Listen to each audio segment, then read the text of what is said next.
안녕하세요. 눈뜨는 인생입니다. 오늘의 책은 인생을 바꾸는 데는 단 하루도 걸리지 않는다. 저자는 고바야시 세이칸. 어렵고 힘들지만 항상 웃으면서 행복한 삶을 사는 사람이 있습니다. 반면 부족한 것이 없지만 늘 불평과 불만을 늘어놓으며 불행한 삶을 사는 사람도 있습니다. 이처럼 저마다 다르게 사는 이유는 주어진 인생을 살아가는 태도가 다르기 때문입니다.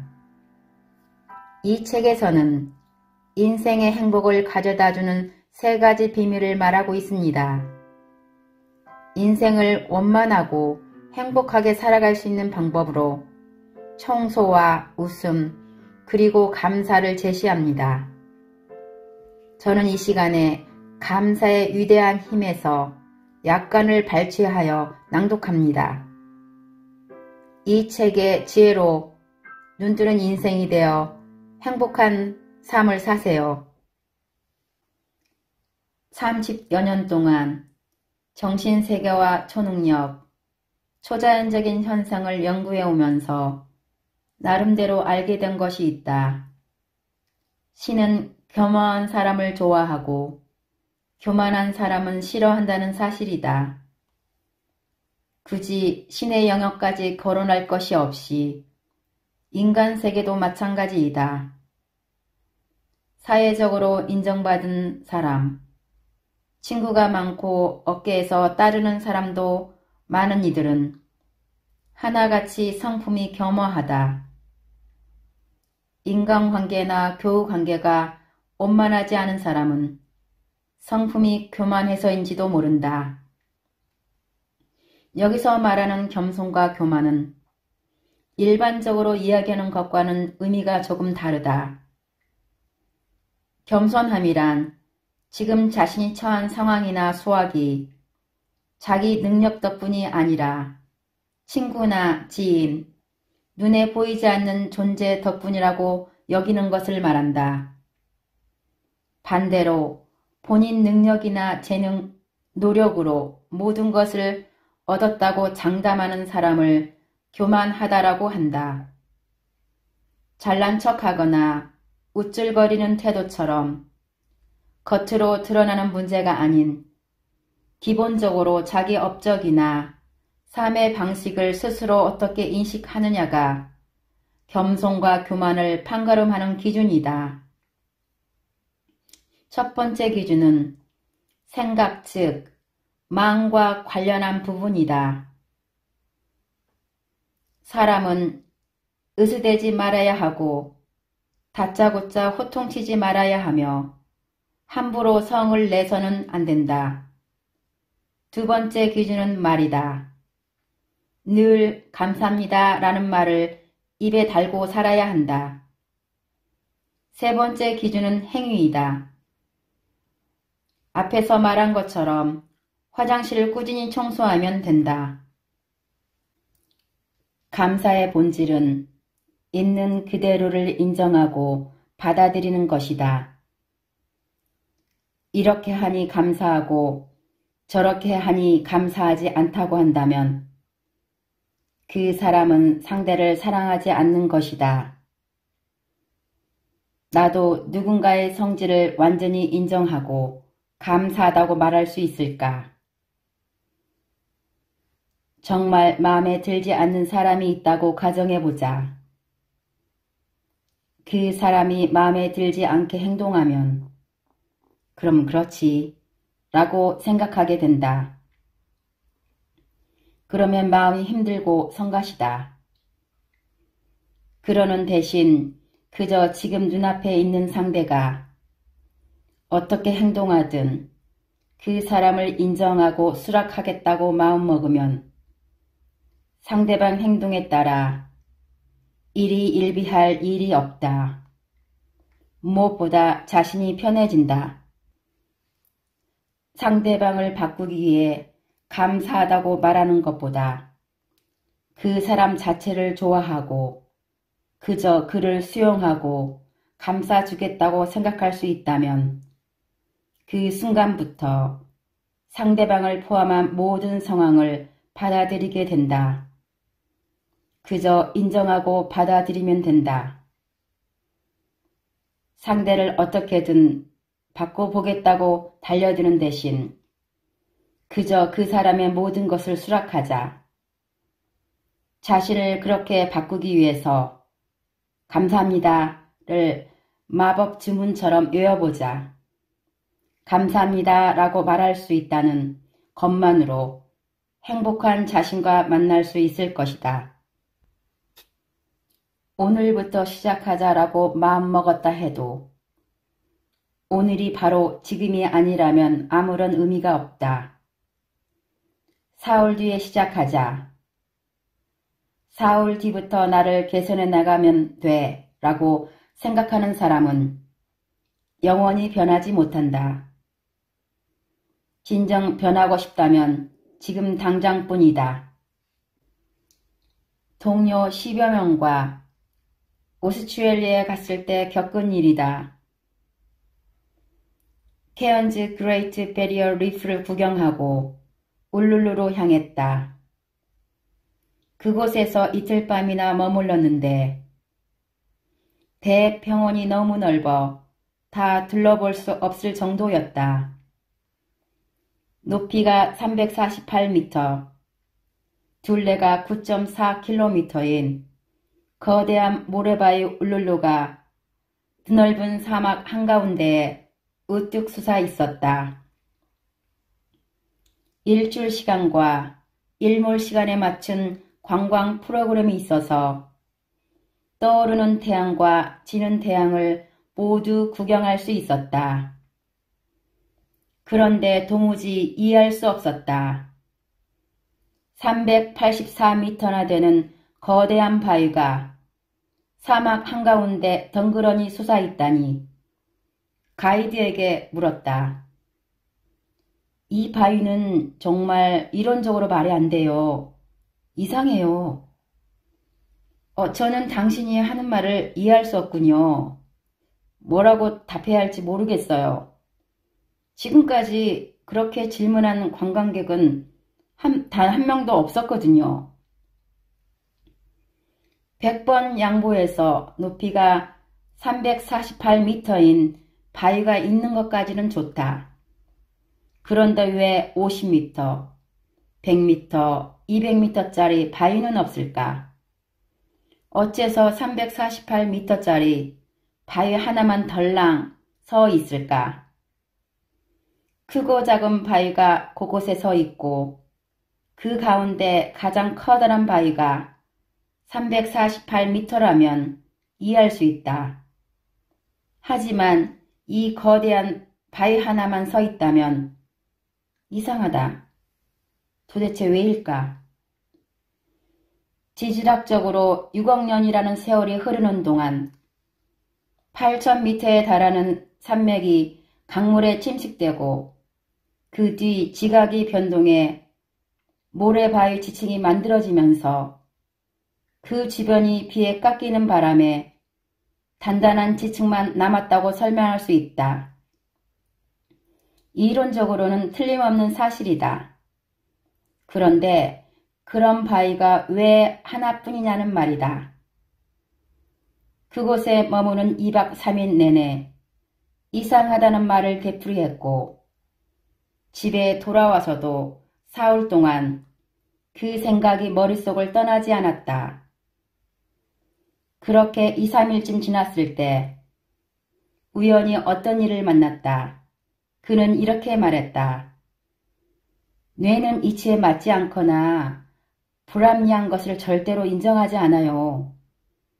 합리적으로 해석하거나 설명하지 못하고 자기 뇌가 납득하지 못하면 끝까지 되물으면서 해답을 찾습니다.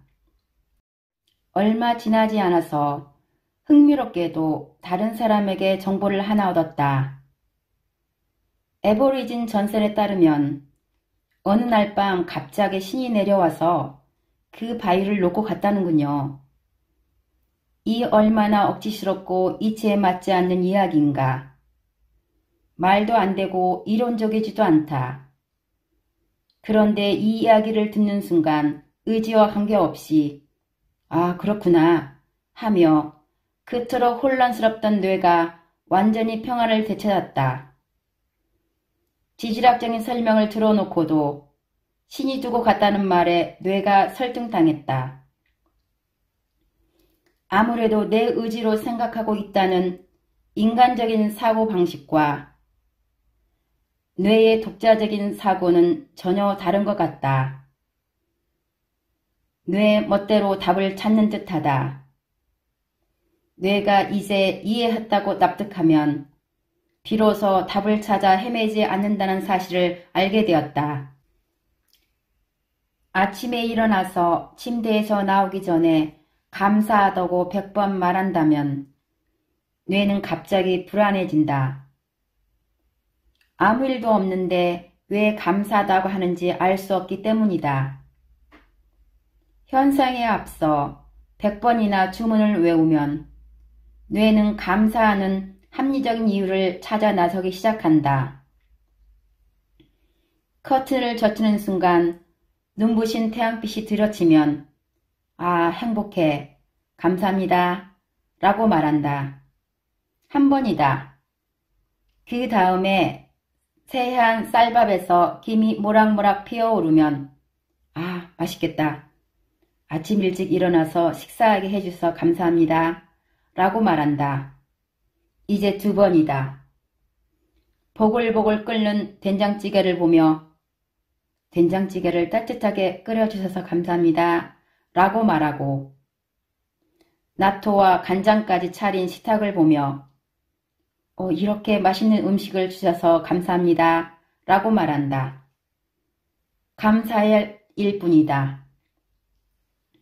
뇌는 합리적인 이유와 설명이 없으면 불안정해져서 감사해야 할 현상을 연신 찾는다. 현상이 없는데 무조건 감사하다고 100번씩이나 말하니 얼마나 바쁘게 그 이유를 찾아 헤매겠는가. 결국 아침 일찍부터 눈앞에 펼쳐진 모든 상황에서 감사할 일을 찾아 나선다. 아침에 감사합니다 라는 말을 100번 듣고 부지런히 감사할 일을 100가지 찾아냈는데 오후에 다시 감사합니다를 100번 듣는다면 어떨까? 뇌는 또 불안해져서 감사할 현상 100가지를 찾기 시작할 것이다. 감사합니다 라고 말하는 주체는 종일 감사할 일을 탐험하고 뇌가 감사합니다로 가득 찬 상태로 하루를 마무리할 것이다. 아침에 일어나면 아무 이유 없이 아 행복해 라고 말해보자. 행복하다고 20번 말하는 순간 행복한 현상을 20개 찾기 위해 이것도 행복하고 저것도 행복하다고 느끼게 된다. 먼저 입 밖으로 행복하다고 내뱉었기에 행복을 찾아 나서게 된다. 우리는 눈앞에 벌어지는 현상을 받아들이고 느끼기만 할 뿐이다. 우주 어디에도 행복이라는 이름의 현상은 존재하지 않는다. 평소에 걸어 다닐 수 있어서 행복하다고 느끼면 행복이 하나 들어오고 눈으로 볼 수 있어 행복하다고 여기면 행복이 하나 더 들어온다. 귀로 들을 수 있으니 행복하고 맛있는 음식을 먹을 수 있으니 행복하고 숨을 쉴 수 있어서 행복하다는 것처럼 얼마든지 행복이 넘칠 수 있다. 뇌는 먼저 감사하고 행복하다고 말한 것이 불합리하고 이치에 맞지 않는다고 느끼기에 합리적인 사실을 찾아서 그에 맞게 해석하려고 한다. 정말 성격이 독특한 여성이다. 만약 아침에 눈을 뜨자마자 괴롭다, 슬프다, 힘들다, 귀찮다, 싫다라고 20번 말했다면 역시 뇌는 그에 마땅하고 합리적인 이유를 찾아 나선다. 새하얗고 기름진 쌀밥과 보글보글 끓는 된장찌개를 보고 부탁하지도 않았는데 왜 이렇게 서둘렀어? 라고 볼멘 소리를 하고 나토와 간장을 보고 내가 좋아하는 건 따로 있으니까 마음대로 내놓지 마 라고 성낸다. 커튼을 열고 하늘을 쳐다보며 구름은 왜 저렇게 하얗지? 파란색이면 안 되나? 라고 투덜거린다. 같은 현상을 두고도 무조건 괴롭고 슬프고 귀찮은 이유만 찾는다. 감사합니다 라는 말은 대단한 위력을 가져서 최대한 많이 하는 것이 좋다. 애써서 진심을 담으려고 노력하지 않아도 좋다. 사람들은 무슨 일을 하든지 가슴에서 우러나와 감사라고 하지만 나는 형식적이라도 좋으니 최대한 자주 감사하다고 말하라고 권한다. 이렇게 자신하는 이유는 감사합니다 라고 말하기를 지속하다가 어느 순간 한계점을 넘으면 진심 어린 감사가 저절로 넘쳐나기 때문이다. 사흘 동안 아무 생각 없이 계속해서 감사합니다 라고 말한 사람이 이렇게 말했다. 하루 이틀째는 아무 일도 없었어요. 그런데 사흘째 아침 남편을 배웅한 뒤 설거지하고 청소하면서 감사하다고 읊조리는데 갑자기 가슴 깊은 속에서 뜨거운 뭔가가 솟구쳐 올랐어요. 구역질이 나나 싶어서 화장실로 달려갔죠. 음식을 잘못 먹지도 않았는데 이상하다고 생각하면서 잠시 있었더니 그 뜨거운 뭔가가 가슴을 타고 올라와 식도와 목젖을 지나고 이내 눈에서 눈물이 폭포처럼 흘러 넘쳤어요. 사람이 이렇게 눈물을 많이 쏟을 수 있을까 하고 생각할 만큼 한없이 쏟아졌어요. 그렇게 1시간 정도 주저앉아 울었답니다. 고바야시 선생님이 굳이 마음을 담지 않고 감사하다고만 말해도 어마어마한 힘을 발휘할 수 있다고 하시는 이야기를 들었어요. 다른 사람들은 모두 진심을 담아 감사해야 한다고 말해야 한다고 해서 나 같은 사람은 안 된다고 생각을 했거든요. 복화골절로 전치 3개월을 진단받은 사람이 병원 침상에서 계속해서 감사하다고 말했더니 1달 만에 완쾌했다는 이야기. 절대 안정하지 않으면 상한 척추가 끊어져 하반신이 마비될 수 있다던 사람이 하늘을 우러러 계속 감사하다고 말했더니 언제 아팠냐는 듯 깨끗하게 나았다는 이야기. 이런 말을 듣고 그녀도 크게 의식하지 않고 그저 입에서 나오는 대로 감사하다고 말하기 시작했다. 식사하거나 사람들과 이야기할 때 말고는 오로지 감사하다고 말하기만 했다. 그렇게 사흘째 되던 날도 감사하다고 수천 번 말하고 있는데 느닷없이 눈물이 쏟아지더니 마음 깊은 곳에서 감사하다는 마음이 절절하게 들었다. 이런 심정으로 커피잔이나 접시 등 주변에 있는 것을 둘러보니 모든 것이 따스하고 감사한 마음으로 자신에게 말을 걸어오는 것 같았다고 했다. 그녀는 진심으로 감사하는 인사를 하기 시작했다. 저야말로 감사해요. 나야말로 감사합니다. 하나하나를 챙기려니 오후 내내 인사만 해도 시간이 모자랄 정도였다. 우리는 감사하고 좋은 것들 속에서 살고 있다. 하다못해 플라스틱 소품 속에 심어놓은 작은 꽃도 가슴 가득 감사하다는 인사를 전해온다. 감사하는 마음은 겸손하고 겸허한 마음이다. 어떤 물건이 그 자리에 있어서 내가 존재할 수 있고 맛있는 음식과 물이 살아가는데 없어서는 안 되는 소중한 요소라고 깨닫는 순간 가슴 깊은 곳에서 감사하는 마음이 우러나온다. 감사는 말로 표현해야 한다. 마음으로는 너무 감사한데 말로 표현하지 않았다면 실천하지 않은 것이다. 감사하다고 느꼈다면 입으로도 표현해야 한다.